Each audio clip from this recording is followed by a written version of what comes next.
Boa noite, seja bem-vindo ao programa Ponto de Vista. Eu sou Rui Alves e apresento esse quadro de bate-papos do portal de notícias Boletim Goiás, feito em parceria com a produtora TC Multimídia. Existem alguns benefícios assistenciais. Dentre eles temos aí o BPC Loas, Benefício de Prestação Continuada, que atende a idosos ou pessoas com deficiência. Para falar um pouquinho sobre esses benefícios assistenciais do INSS, convidamos aqui o advogado previdenciarista, Dr. Jairo Barcelos. Boa noite, Jairo. Boa noite, Dr. Rui. Uma satisfação estar aqui mais uma vez, né? Que reencontro Sua Excelência, e eu tenho uma admiração muito especial. Ô, Jairo, obrigado, meu amigo. Obrigado pela referência. É um prazer muito grande reencontrá-lo. Há algum tempo que a gente não via.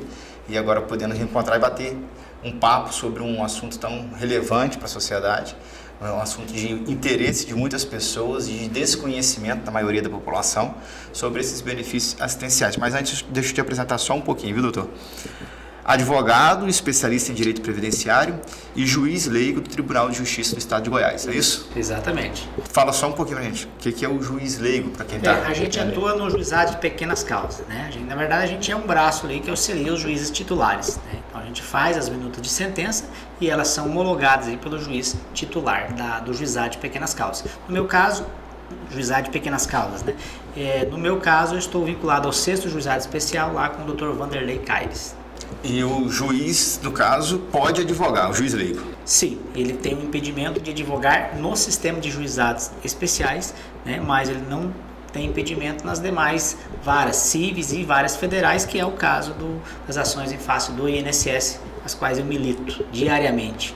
Então, sua área de atuação quase que exclusiva hoje, ela é no direito previdenciário. Doutor Rui, é café da manhã, almoço e janta só previdenciário. No meu escritório eu não atuo em outras áreas, né? Eu recepciono e já repasso para algum outro colega, como Sua Excelência, eleitoral e demais colegas. Certo. Meu foco é previdenciário. Bom, então a gente tem aí podemos falar bastante coisa previdenciária aqui que tem bagagem, tá? Se tiver 3 horas aqui de programa, vai dar para falar 10% que a gente tem. Então tá certo, doutor. Benefícios assistenciais. BPC, né? Benefício de Prestação Continuada. O nosso tema principal aqui, a gente pode até aprofundar em alguns outros, mas o que seria isso e quem são as pessoas que teriam esses direitos? Doutor Rui, antes de entrar propriamente no assunto, é importante dizer que a nossa Constituição, né, logo na cabeça que a gente fala do início, ela tem fundamenta-se, né, no princípio da dignidade da pessoa humana, né? E não tem como você falar em dignidade sem saúde, sem alimentação, sem vestuário, sem moradia, né? E o benefício de prestação continuada é isso, é dar concretude a esse princípio, né? Porque hoje, BPC, Benefício de Prestação Continuada, popular LOAS que as pessoas falam, é um salário mínimo do governo. E esse salário mínimo é para quê? Para comprar comida, para pagar uma água, energia, um medicamento, nada mais. E quem tem direito, né? Hoje nós temos aí 3 situações. Nós temos o idoso, todo idoso que tem 65 anos ou mais e que integre uma família de baixa renda. O que é essa baixa renda, né? A renda familiar ali, somada todo o grupo, não pode ultrapassar 1/4 do salário mínimo, certo? No INSS, essa métrica aí é ferro e fogo, né? No judiciário, os juízes têm relevado um pouco, porque muitas vezes a renda da família ultrapassa ali 1/4 do salário mínimo, mas o juiz analisa, a pessoa tem gasto com medicamento, gasto com alimentação, então releva um pouco, mas em regra não pode ultrapassar 1/4 do salário mínimo. A legislação, então, ela é expressa de que 1/4 de receita, de renda. Exatamente. Não do lucro, não da sobra da renda. Não, é da renda total. Vamos supor que tem 4 pessoas numa casa, só uma pessoa que trabalha e ganha um salário mínimo. Então vai dar certo, porque vai pegar um salário mínimo dividido por 4, vai dar R$360 ali, né? Essa média. Ok. Agora vamos supor que tem 4 pessoas na casa e uma pessoa ganha R$2.500, já ultrapassou. Há algumas hipóteses em que, por exemplo, que exclui. Vamos supor, a lei é clara no sentido de que o benefício de até um salário mínimo recebido por outro idoso não pode integrar essa conta. Entendeu? Então tem algumas outras exceções, mas a regra é essa: se ultrapassar um quarto salário mínimo, descaracteriza a baixa renda. Entendi. Então, no caso de uma família, exemplo de 4 pessoas, como o senhor colocou, tendo uma pessoa que ganha um salário mínimo, mas tem um idoso que ganha um benefício, então esse benefício do idoso não conta. Você pega o salário mínimo e divide pelos membros da família daquele que ganha o salário. Exatamente, não vai integrar, né? Até um salário mínimo não integra. Certo. A lei exclui, você deleta ali. Vamos supor que tem 4 pessoas na casa e só o idoso que tem uma renda só de um idoso. Vai ser que não tem renda, né? Porque tem que ser desconsiderada. Perfeito. E para a pessoa solicitar esse benefício, por exemplo, qual é o procedimento inicial que ela deve fazer e em que situações que cabe esse benefício? Doutor Rui, com relação ao procedimento, né, de solicitação, é a INSS, né? Então, e antes até, aqui vai uma dica para você que está assistindo, antes de você ir até o INSS, o primeiro passo é ir no CRAS e lá fazer o cadastro único. E um dos requisitos é que a pessoa tem que estar inscrita no cadastro único, certo? Então, o primeiro passo, você vai lá no CRAS aí do seu setor, certo? Chega lá e fala: olha, eu quero atualizar o meu cadastro único ou fazer um novo, porque tem que estar atualizado de 2 em 2 anos, né? Fez o cadastro único, lá nesse cadastro único você vai listar os membros da família e a remuneração de todos. Fez o cadastro único, verificou lá que a renda se enquadrou no critério, pega esse documento e vai até o INSS, né? Hoje, na verdade, dificilmente você vai ser atendido direto lá. Você tem que ir lá, solicitar uma senha, baixar o aplicativo Meu INSS e por ali mesmo você faz todas as solicitações.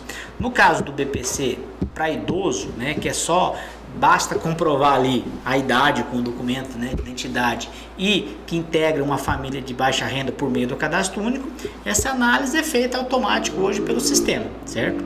Agora, temos as outras situações em que é o BPC por doença, né, que gera um impedimento de longo prazo ou deficiente, né? O que é essa doença de longo prazo, né, que gera um impedimento?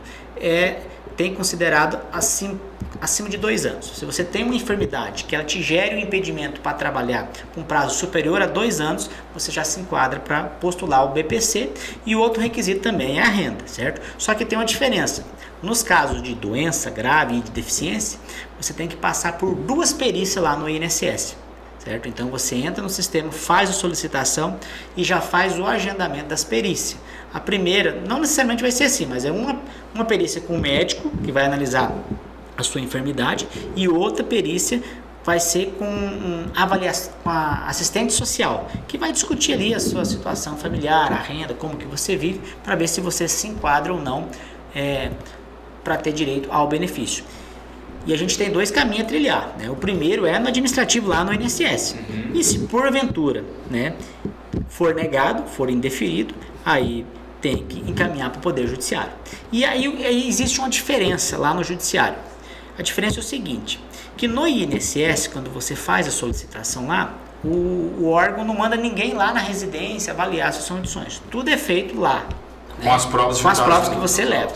Quando você ingressa com ação judicial, aí não. O juiz, o que o juiz faz? Primeiro ele manda você ir passar pelo perito da justiça, né, para analisar a enfermidade. Ultrapassado esse ponto, o que ele faz? Ele nomeia um assistente social para ir lá na sua residência. Né? E o assistente social vai lá, ela tem que tirar foto, fazer entrevistas com o vizinho, fazer um relatório conclusivo, se a pessoa está ou não em situação de vulnerabilidade, e aí encaminha para o juiz decidir se vai ou não conceder o benefício. Eu costumo dizer o seguinte: benefício assistencial, por não exigir nenhuma contraprestação, né, a peneira é fina.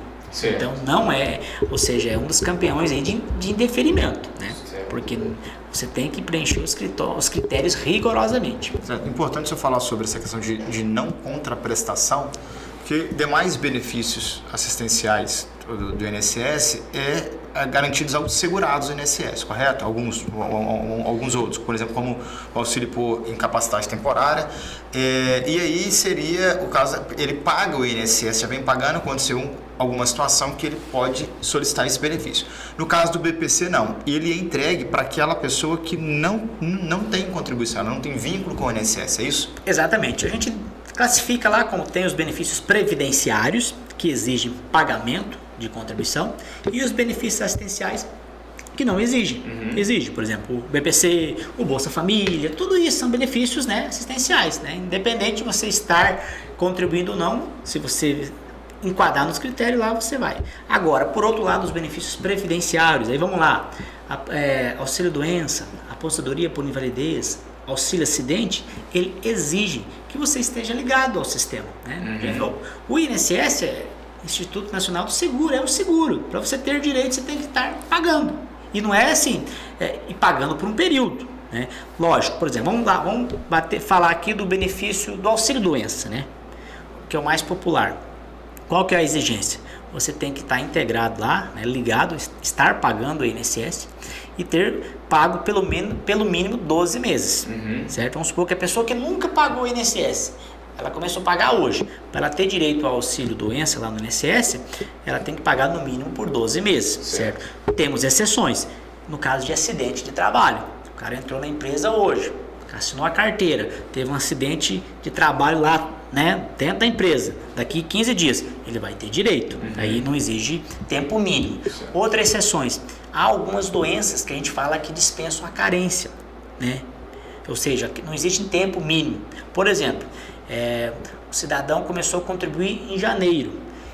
Quando foi lá, depois de 4 meses, 5 meses que ele começou a pagar o INSS, ele teve um diagnóstico de câncer. E o câncer, neoplasia maligna, é uma das doenças que dispensa essa carência. Basta você estar ligado. Mas se ele contribuiu, estava ali, no 3º mês que ele estava pagando, descobriu, ele já vai ter direito a receber o auxílio doença. Perfeito. Mas então, qualquer pessoa, né, também poderia solicitar o BPC, desde que ela estivesse enquadrada ali naqueles critérios, mas aí ela precisa apresentar quais tipos de documento que ela tem que precisar. Além de estar no cadastro único, CAD único, ela tem que apresentar qual documento para apresentar o pedido, por exemplo, de um auxílio temporário. Vamos lá.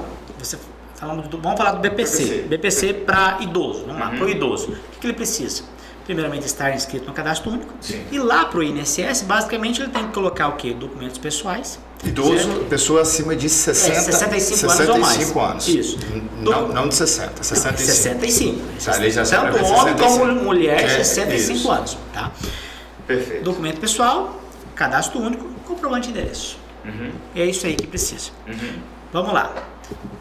BPC para deficiente. Aí vamos lá. Documento pessoal, cadastro único, CAD único, e aí laudos médicos, exames, né, imagens, né? Você tem que ter laudo, você tem que, se você tem, por exemplo, lá, você tem a gente vê muito, autista, né, a gente tem aí que, infelizmente, toda semana eu atendo uma mãe de autista lá no meu escritório, certo, né?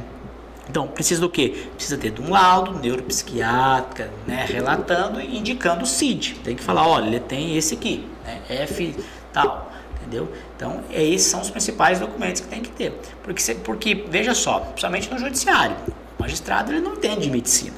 Então, você tem que levar documentos médicos e bons, né? E eu sempre bato. Problemas ortopédicos, que são os campeões aí, até para o BPC, né? Problema de coluna, essas coisas tudo. Tem que ter exame de imagem, tem que ter um raio-x, uma ressonância, né? Porque não basta só o laudo, né? Porque laudo hoje, nas clínicas populares, você chegar, você agendar uma consulta lá com um ortopedista, ele vai dar um laudo para você lá que você tem. Mas você tem que... diariamente eu vejo isso.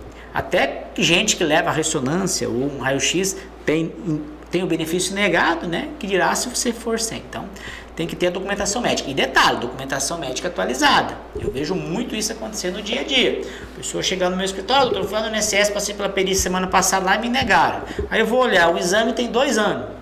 O laudo tem 1 ano. Não dá, tá? Né? Você não pode deixar esse fio solto para o INSS negar. Ele fica doido para negar. E se você leva uma documentação desatualizada, ele já tem um motivo já para negar de plano.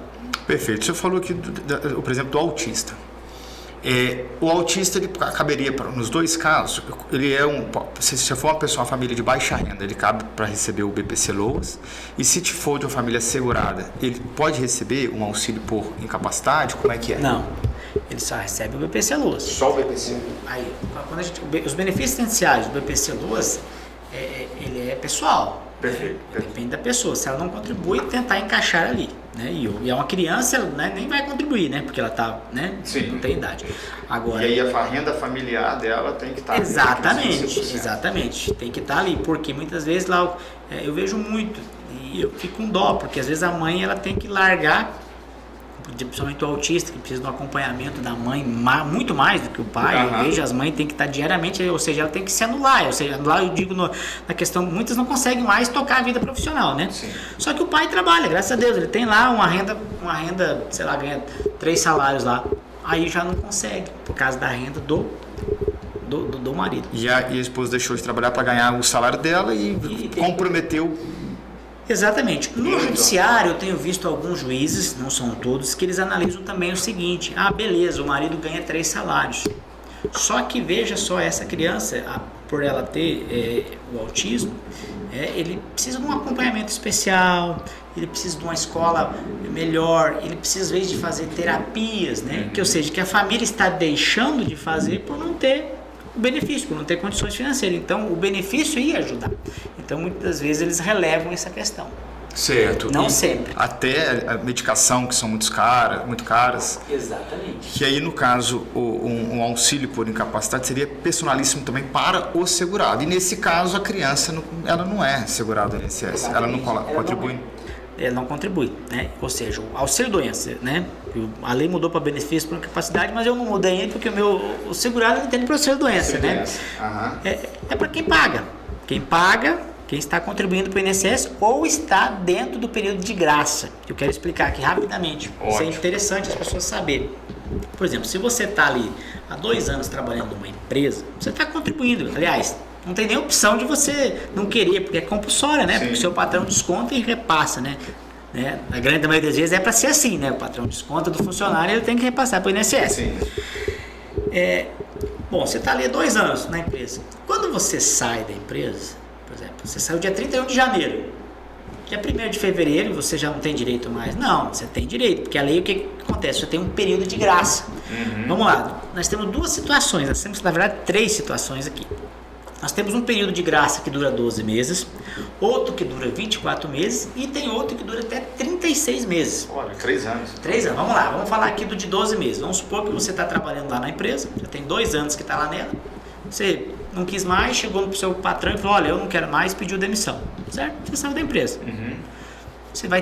Você que pediu para sair, você vai ter 12 meses de período de graça. Então, se 12 meses, contado do dia que você saiu da empresa, acontecer qualquer coisa com você, mesmo sem estar pagando, você vai ter direito aí aos benefícios lá do INSS normal. Entendi, mas esse benefício de período de graça, o trabalhador ele tem direito a partir de quando? Quando que se torna esse período aquisitivo? Se ele trabalhou quanto tempo?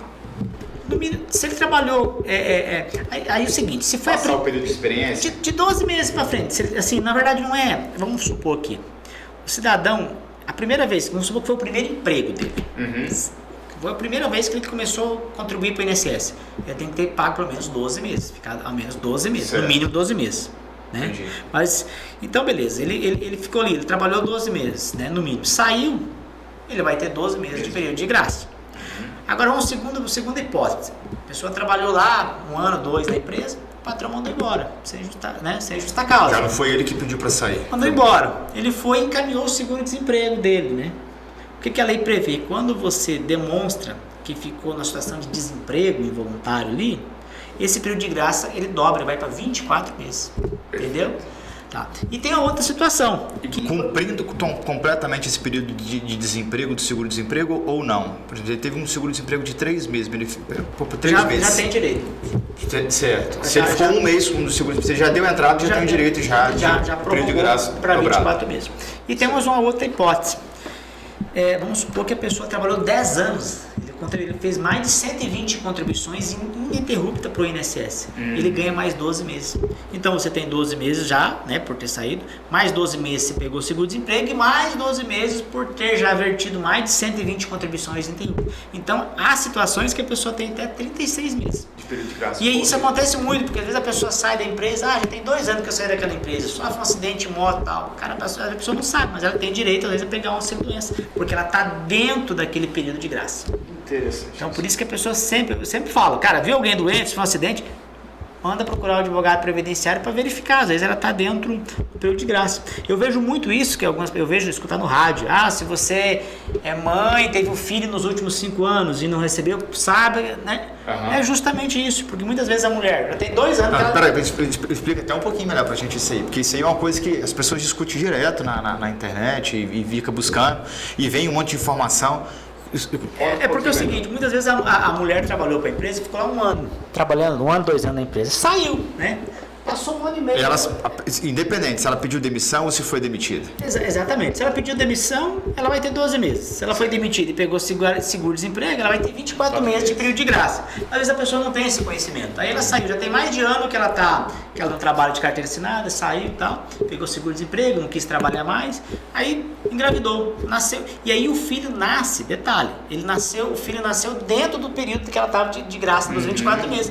Ela pode solicitar o auxílio licença maternidade. E tem mulher que não solicita por achar que já tem mais de 1 ano que ela saiu da empresa, ela não tem direito. E muitas vezes tem. Certo. Então o auxílio maternidade é dentro desse período de graça. Exatamente, porque às vezes a mulher estava dentro do período de graça. E detalhe, agora recentemente teve uma decisão do Supremo, ainda não sei como que vai se comportar na prática, mas inclusive decidiu o seguinte, que se a mulher fizer uma contribuição antes ali do menino nascer, ela já vai ter direito ao auxílio, à licença maternidade, que eles estão meio que isentando de carência. Entendi. Então, mas focando na questão do período de graça. E uma contribuição de forma independente, autônoma. Autônoma, ela pode ir lá e fazer facultativo. Isso é outra coisa interessante, gente. Não é só quem trabalha ali de carteira assinada que pode se vincular ao INSS. Não, a pessoa, por isso que a gente tem o segurado facultativo. O que é facultativo? É aquela pessoa que não é obrigada a contribuir, mas quer, principalmente as donas de casa. Vai lá, faz uma contribuição lá, 11% sobre o salário mínimo, que você, a partir do momento que você adquire qualidade de segurado, seja com 12 meses ou com 6, eu já vou explicar por que às vezes a pessoa fazendo apenas 6 contribuições já volta, vai ter direito a todos os benefícios do INSS, auxílio doença, aposentadoria por invalidez, auxílio acidente. E outra questão também, os seus dependentes, se você estar ali ligado ao INSS, se você vem a óbito, os seus dependentes têm direito à pensão por morte. Entendi. E explica sobre os 6 meses. É o seguinte, essa questão, vamos lá, a pessoa trabalhou 2 anos numa empresa, certo? Ela estava segurada, tinha qualidade de segurado. Saiu da empresa, passou o período de graça, né? Como que recupera a qualidade? Esse tipo de pessoa, nessas características, fazendo 6 contribuições. Entendeu? A primeira vez que a pessoa ingressa no INSS, ela adquire qualidade com 12 meses. Mas quando ela perde essa qualidade, fica um período, como que volta? Contribuindo 50%. Entendeu? Então, que daria assim, os 6 meses. 6 meses, entendeu? Deixa eu até dar um recado aqui para o nosso colega advogado que nos assiste. Tem um aplicativo que resolve o seu problema de comunicação com o seu cliente. Todo dia você está recebendo a ligação. Doutor, como está o andamento do meu processo? Acontece ou não acontece, doutor Jair? Toda hora. Então, tem um aplicativo que se chama App do Advogado. Ele notifica o seu cliente no celular sobre o andamento do processo dele. Para conhecer um pouquinho melhor dessa plataforma, acesse o link aqui embaixo, appdoadvogado.online, e já pede uma avaliação e um orçamento. Doutor, sobre o contribuinte rural ou urbano, a pessoa que mora na zona rural ou urbana, tem diferença? Tem diferença e muito simples. O rural ele não paga nada para o INSS, ele não faz contribuição, né? Para quem é trabalhador rural. Já o urbano não, ele tem que pagar. Por isso que quando a gente fala o rural, a gente fala segurado especial, que basta ele comprovar que exerceu por 15 anos atividade na roça, que apenas trabalhou. Certo. O urbano não, ele tem que demonstrar que ele pagou o INSS por 15 anos. Vamos lá, aproveitar por idade. Requisitos, homem e mulher. Nós tivemos uma alteração, né, em 2019. Hoje, a mulher, para ela se aposentar por idade urbana, ela tem que ter 62 anos de idade, 15 anos de contribuição, 180 meses de carência. O que é essa carência? Tem que ter 180 contribuições pagas em dia, pode estar atrasado. Não precisa ser ininterrupta, mas tem que ter 180. Exato, tem que ter exatamente, os 15 anos de contribuição. Né? O homem, ele tem que ter 65 anos de idade e 15 anos de contribuição. Eu estou falando aqui, gente, para quem ingressou na Previdência antes de novembro de 2019. Porque quem ingressou, por exemplo, o homem que ingressou após 2019, ele tem que ter 20 anos de contribuição para a nova regra, né? Mas por enquanto ainda é os 15 anos da regra antiga, ainda período de transição. Então, o homem, 65 anos de idade, 15 anos de contribuição, para requerer aposentadoria por idade. A mulher, 62 anos de idade e no mínimo 15 anos de contribuição. Urbano. E rural, aí já diminui 5. O homem, 60 anos de idade e tem que comprovar 15 anos ali que trabalhou ali na roça, né, na lavoura. E a mulher, 55 anos de idade e 15 anos ali que trabalhou na lavoura. E essas provas, gente, são simples, né? É contrato, é pegar lá o certidão de nascimento do filho que fala que o pai era lavrador. Às vezes eu falo, a criança estudou no colégio rural lá, isso é uma prova para o INSS, o sindicato rural, o contrato. Então você tem a gente começar a mexer e além da prova testemunhal, né? Mas lembrando, hoje, principalmente no judiciário, não aceita só testemunha, tem que ter prova documental. Apesar de muitas vezes um funcionário, trabalhador com carteira assinada está registrado, mas ele trabalha na zona rural, e ele já tem a contribuição previdenciária ali, a provisão do INSS, né? Tem diferença? Porque a gente está falando aí no caso daquele trabalhador autônomo, aquele da propriedade, aquele pequeno produtor que não contribui e está ali exercendo atividade durante 15 anos. E aquele que é contratado para exercer atividade na zona rural. Exatamente. A gente tem lá a aposentadoria por idade do trabalhador rural. E aí também, o homem 60 anos, mas tem que demonstrar 15 anos de carteira assinada. De carteira de pagamento, de contribuição. E a mulher nos 55 e 15 anos. Entendeu? O que diferencia? Porque os outros, aqueles que não vertem contribuições, auxiliares especiais, que é o pequeno produtor rural lá, né, da subsistência, ele vai receber só um salário mínimo. Certo. Né? Aposentou, um salário mínimo. Agora, os demais que contribuem, eles vão ter uma remuneração variável, podem receber até um valor a mais que o salário mínimo. Né? E aproveitando o gancho, como que é feito esse cálculo, né? Depois da reforma da Previdência, em 2019, como que o governo calcula o valor da aposentadoria? Quanto que eu vou receber? O que o governo faz? Ele faz um levantamento de todas as remunerações da vida inteira, 100% de tudo que você recebeu, divide um pelo outro, da média que dá, o governo paga 60% só, né? 60% mais 2% por cada ano que a pessoa tiver contribuído acima de 15 anos. Entendeu? Então hoje a pessoa fala, como é que eu faço de me aposentar com teto? É muito difícil, né? Porque às vezes a pessoa, lá no início da vida, eu mesmo, eu era entregador de supermercado, ganhava mixaria, né? Aí hoje, talvez se eu for contribuir um valor maior, mas vai diluir, porque vai fazer a regra do 100%. Né? Antes da reforma da Previdência, o governo ainda descartava os 20% dos salários, 20% dos menores salários eram descartados, fazia a média salarial só com as maiores remunerações. Após a reforma, não, aí tudo entra. Então achatou, caiu muito o valor das aposentadorias. E nenhum desse caso pode ser inferior a um salário mínimo. Não, ninguém vai ganhar o mesmo salário. Na verdade é o seguinte, só existe um benefício lá no INSS, na verdade são um benefício que é pago menos com o salário mínimo, que é o auxílio acidente. Né? O auxílio acidente ele é 50% da média da remuneração, então ele pode ser abaixo no salário mínimo, o resto não. Todas a aposentadoria por idade, aposentadoria por invalidez, pensão, auxílio doença não pode ser. E o auxílio acidente é para o segurado? Só para o segurado. Só para explicar um pouco sobre a diferença entre o auxílio doença e o auxílio acidente. Sim. Auxílio doença, você tem que demonstrar que você está totalmente incapaz para o trabalho. Olha, eu caí de moto, quebrei minha perna, não consigo trabalhar aí por 6 meses. Eu não consigo fazer nenhum tipo de trabalho. Auxílio doença. Certo. Caí de moto, doutor, machuquei a perna. Estou trabalhando, mas com um pouco de dificuldade. Ou seja, houve uma redução na capacidade de trabalho. Auxílio acidente, que é justamente uma compensação pelaquela redução. Entendeu? Entendi. Se ele ficou totalmente incapaz, auxílio doença. Se ele consegue trabalhar, mas com a capacidade laboral reduzida, auxílio acidente. E detalhe, olha o tanto que esse benefício é um dos mais interessantes, porque mesmo que a diminuição seja leve, ele já tem direito. E o que acontece? O auxílio acidente é um benefício, eu digo, praticamente vitalício, porque você vai receber até você se aposentar. E continua exercendo o trabalho. E você pode continuar trabalhando normalmente. Isso que eu te perguntar, qual é o prazo do auxílio acidente? Ele não tem um período. Ele não tem um período.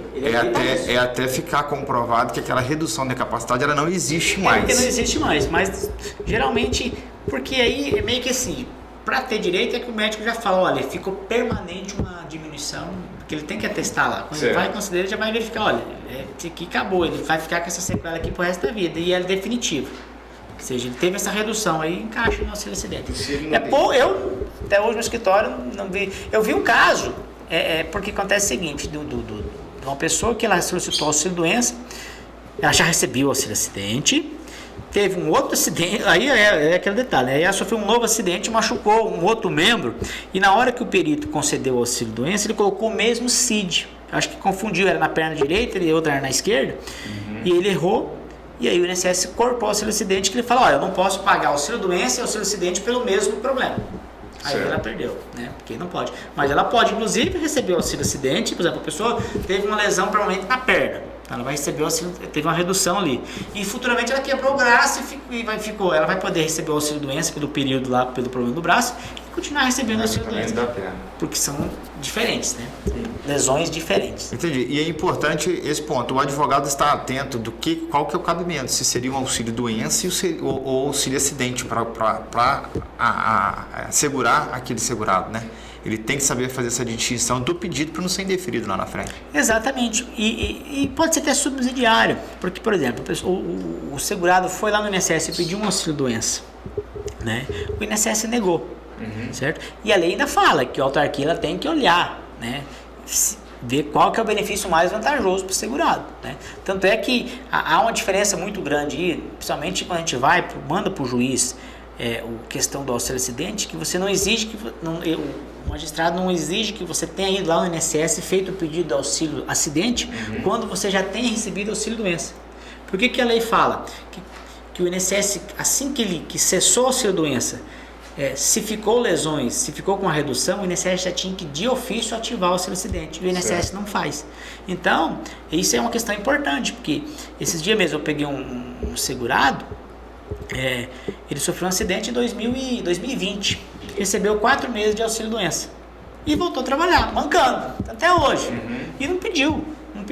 Eu já entrei direto, né, se ingressa direto com a ação judicial, pedindo para pagar o auxílio doença para ele desde 2021, porque o INSS tinha que ter ativado e não ativou, e ele poderia ter feito, porque tinha os exames, tinha os laudos, estava claro que a lesão tinha consolidado e deixado ali a redução. Ficado permanente. Permanente, a redução. Doutor Jair, nós nos conhecemos já há alguns anos. Quando eu te conheci... Mais de 10 anos.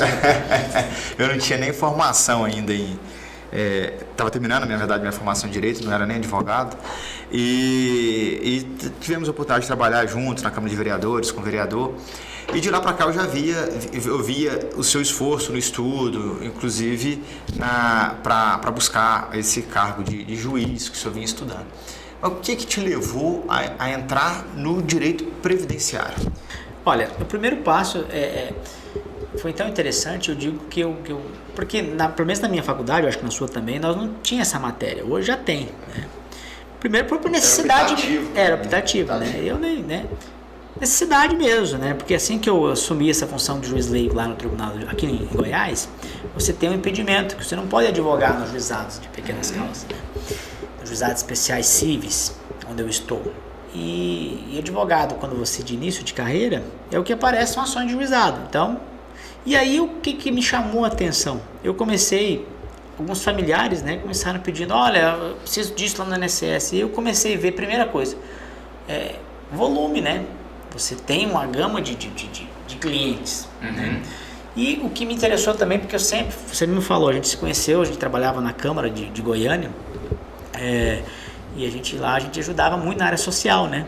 E eu vi também uma oportunidade de você, eu não vou dizer demagogo, eu vivo disso, mas também eu ajudo muito. Tem uma área, eu me apaixonei porque às vezes eu vejo lá, a pessoa me manda mensagem, se vira o resto da vida, o velhinho me liga, nossa, obrigado, doutor, o senhor me ajudou porque eu não tinha nada.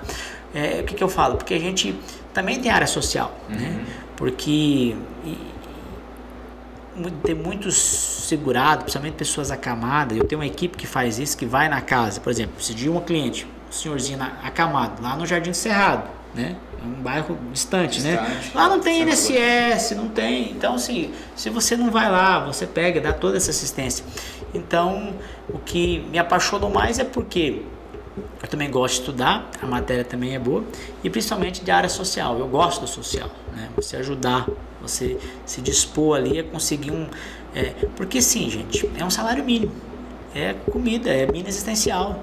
Né? Você pega ali, a pessoa ganha, para quem não tem nada, gente, um salário mínimo todo mês ali para ele comer, para ele comprar remédio, para pagar uma energia, para ter uma vida digna, já é muita coisa. Resolve, dá dignidade. Então é isso que me impulsiona, e que nem eu falo, eu acordo cedo, né? Então a gente desde 5 horas da manhã, meio-dia, eu atendo todo mundo lá no meu escritório, a gente faz de tudo para que a pessoa consiga, auxilia, né, para que ela tenha o benefício, porque eu sei que é tudo, é diferente de um cliente que sofreu bateram no meu carro, eu quero ser indenizado. Não, beleza, não, aquela pessoa está ali, ela precisa, principalmente BPC Loas, né, a pessoa é carente, então isso que me impulsiona a trabalhar dia a dia. O senhor está atuando há quanto tempo como juiz leigo?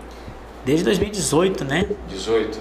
2018. Já tem 6 anos chegando aí agora. E é perfeitamente possível conciliar os dois trabalhos? Tranquilo, não dá nem problema. Porque lá a gente faz as sentenças, né? Os processos ficam... A gente tem um número lá, né? De produção, que tem que fazer mensalmente. Então, fez as sentenças, você já pode fazer o outro serviço que você tem que fazer. Então não há nenhum impedimento e a gente faz as metas, faz a sentença e faz bem feito. Mas tem que trabalhar muito, Não, a gente trabalha muito. Para conciliar os dois, tanto de lá quanto a advocacia, você tem que estar suave. Exatamente, estudar nele, né? Porque eu tenho que estar... O direito previdenciário é a matéria que mais tem mudanças, eu diria que é mensalmente. Porque é político, você vê que todo presidente que entra, eu vou mexer na Previdência. Então, assim, a gente tem que estar antenado, tem que estar estudando além disso. Certo. Doutor, nosso tempo está chegando ao fim, infelizmente. Já acabou? É rápido demais. Eu queria deixar um recado aqui. Sim, não, claro. Só para voltar aqui, principalmente para as donas de casa. Certo. Eu noto, sim, as donas de casa, sim, as mulheres, que eu vejo lá no meu escritório diariamente, principalmente quando vai pedir benefício de auxílio-doença lá no INSS. Elas esquecem que elas são donas de casa também. O perito não analisa isso. Então, quando você for passar numa perícia lá no INSS, você que é mulher, por exemplo, você trabalha de secretária, tudo bem. Mas você tem que lembrar o perito, olha, eu lavo, passo, cozinho, para isso ser analisado. Porque muitas vezes o perito olha a incapacidade só na função que você exerce lá na sua empresa. Certo? Mas você esquece que você, além disso, você tem que chegar em casa, lavar, passar, cozinhar, cuidar de mim, cuidar de marido, e isso tudo tem que ser esclarecido. Vocês esquecem, às vezes, tem muitas mulheres que têm um benefício indeferido por causa disso. Entendi. De repente, para a atividade laboral, aquela incapacidade ela não impede. No entanto, na atividade de lá... Isso, tem que analisar no conjunto aí. Certo. Tem essa dupla jornada. Essa dupla jornada das mulheres. Então, eu me solidarizo muito com as mulheres, porque a reforma foi muito maldosa com elas, né? Porque o governo já colocou elas para trabalhar 2 anos mais. O salário delas são menores. E hoje, então, são barreiras. Com essa dupla jornada. Exatamente. Perfeitamente. Excelente pontuação. E a sua rede social para as pessoas poderem entender um pouco mais sobre direito previdenciário, deixa aqui para quem meu Instagram é dr.jairobarcelos. dr.jairobarcelos. dr.jairobarcelos, Barcelos com 2 L's. Certinho. Tem no TikTok, tem no Facebook e todas as redes aí, a gente está aí. Perfeito. Doutor, muito obrigado. Eu que agradeço e fiquei muito feliz e contem sempre comigo. Sempre que precisar aqui para falar sobre benefício do INSS, eu estou à disposição. Sem dúvida. Qualquer nova reforma, inclusive, que tiver previdenciária, que não é difícil de ter. E outros assuntos que nós não abordamos, né? Porque a gente só abordamos de 3 assuntos, mas tem muitas coisas aí para a gente falar. Muito. Então vamos discutir apenas. Nosso tempo é muito pequeno, mas vamos avançar mais. Obrigado pela participação. E você que nos assiste, curta aqui o nosso vídeo, deixe o seu ponto de vista aqui nos comentários, compartilhe esse vídeo com quem você observar que pode interessar pelo assunto, pode saber um pouco mais sobre esses benefícios assistenciais. Siga as nossas redes sociais, Boletim Goiás em todas as redes sociais. Também tem as redes sociais da nossa produtora parceira, a @TC Multimídia. E para se manter informado com tudo que acontece em Goiás, no Brasil e no mundo, boletimgoiás.com.br. A advocacia, ela tem um papel muito bonito, o de dar o auxílio àquele que não consegue resolver sozinho. Mariana Moreno. Obrigado e uma boa noite.